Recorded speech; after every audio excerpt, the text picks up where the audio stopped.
Hi guys, it's Maverick and welcome to another new video. Today we'll be doing a review of Tembusu Grand, the first out of 3 new launches that is coming up in District 15 in the Katong area. So there are going to be 2 other new launches in the area, namely the Condominium, which is a freehold project along Tembusu Avenue, and also Grand Dunman, which is just beside Dakota MRT station.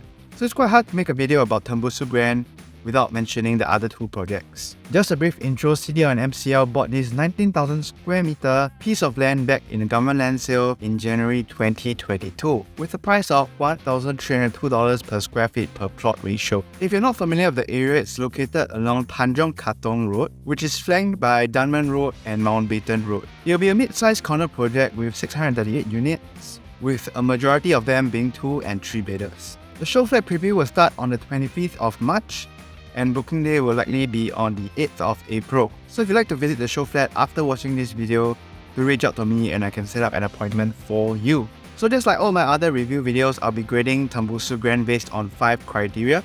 Firstly, we're looking at the location and amenities. Secondly, we'll be looking at transport and accessibility. Thirdly, the quality of the development. Fourth, we'll be looking at the launch price.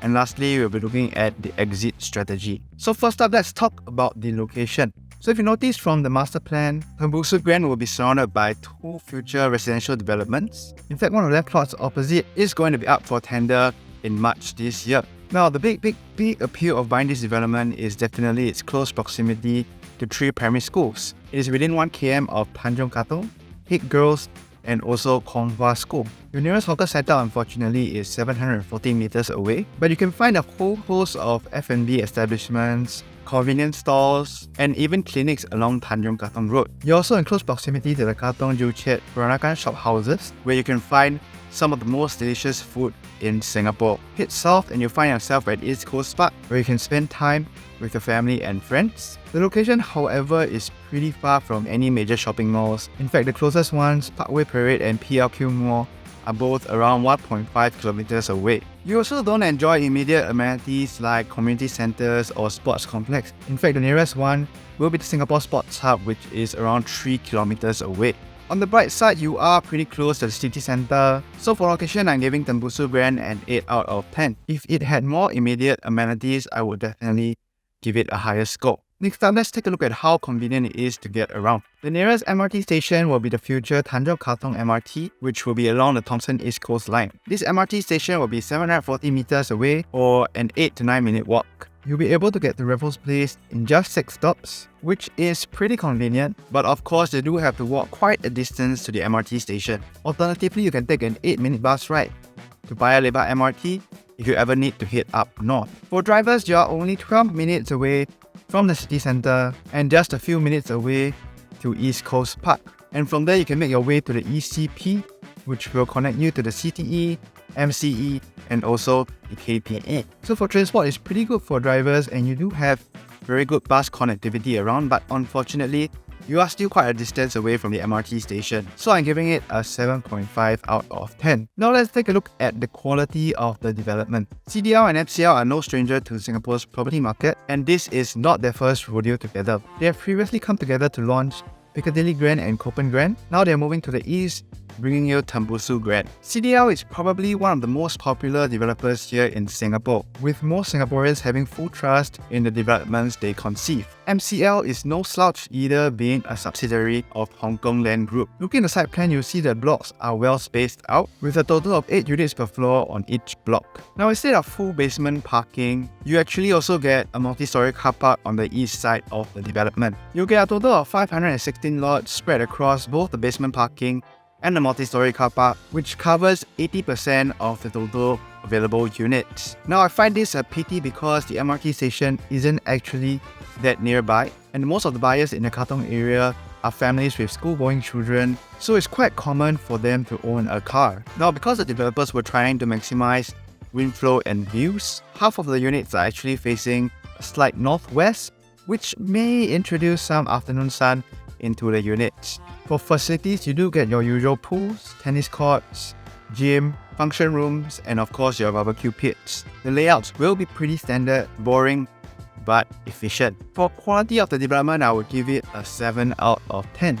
Can't really go wrong with these two developers, but I'm not really a fan of the multi-story car park, especially if you're paying this much for a unit here, which brings me to the price. Now the prices of course aren't out yet, and they won't be out until you're there to book your unit, but we can do a rough estimation. Based on the land price of $1,302 per square feet per plot ratio, it will have an estimated break-even price of $2,059 per square feet per plot ratio. We are expecting them to launch at an average of $2,470 per square feet after factoring in a 20% profit margin. My guess is that it will be an average of $2,600 per square feet for a one-bedroom unit, an average of $2,550 per square feet for a two-bedroom unit, $2,500 per square feet for a three-bedroom unit, and $2,400 per square feet for a four-bedroom or bigger unit. Now, is this a fair price to pay for a new launch in Katong? Let's take a look at a few comparisons. The closest one would be Live at MB, which launched in May last year. It's one MRT station away,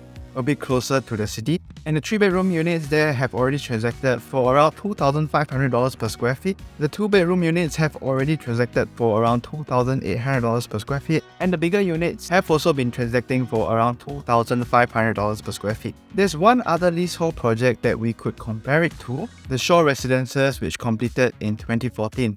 The prices there are going for around $1,800 to $1,900 per square feet. If we want to compare the freehold projects, there is Amber Park, which launched in 2019. Subset units there are already going for around $2,600 per square feet to $2,800 per square feet. But of course, it is also a little closer to the MRT station. If you were to compare with Grand Diamond, which will be coming out later this year, Singhai bought the land for the price of $1,350 per square feet per plot ratio, so you can expect the prices there to be around 3 to 4% more than Tembusu Grand. But of course, you will be walking to Dakota MRT station in 3 minutes or less. So is this a fair price to pay? Well, I think it is an okay price, but maybe if I were looking for a new launch in District 15, Grand Diamond may seem a little more attractive to me, depending on how the developers are going to price these projects. And also for this price, you can find a new launch property that is just 7 minutes away from Chinatown MRT station.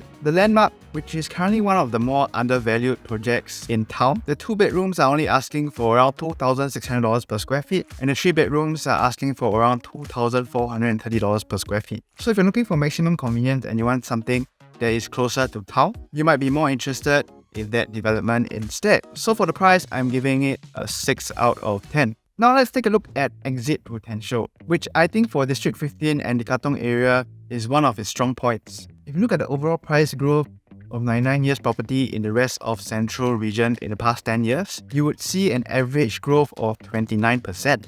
But if you narrow it down to District 15, you can see that price growth is actually at 60%. There is an obvious demand for condos here, especially because of its close proximity to reputable primary schools. And not to mention the announcement of the Thomson East Coast Line a few years back also played a pretty big part in boosting the values of the property in Katong. But the question is this growth sustainable? If I buy at today's price, can I really make a profit 3 to 5 years later? In all honesty, I have no idea. But if I were to guess, there is still quite a bit of potential for price growth in District 15. Recently, a 25,680 square feet bungalow in the Katong area sold for $2,161 per square feet, which is quite unheard of and is already on par with the good class bungalows in District 10 and 11. URA also has plans to develop the Kallang area, which will introduce more homes and workplaces. And of course, we also have that East Coast / Bayshore plan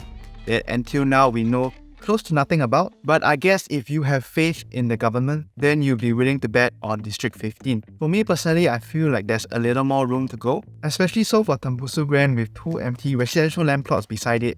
Considering lakeside apartments all the way in Jurong West got on block for the price of $1,260 per square feet per plot ratio, which is quite close to this land price, I would think that there is still a little more room to go. But in the next few years to come, I believe we'll see the prices in District 15 start to stabilize, as eventually it will command the same price tag as those developments in District 10 and 11. For exit strategy, I'm giving it a 6 out of 10. This brings my average score to 6.9. Still a pretty solid development by pretty solid developers. Definitely still can be bought in today's market, but do take your time to consider the other 2 projects as well, or maybe even the subsale unit at Amber Park. So if you're interested in taking a look at the Showflat, the preview is going to start on the 25th of March, and booking day will most likely be on the 8th of April. You can book an appointment through me.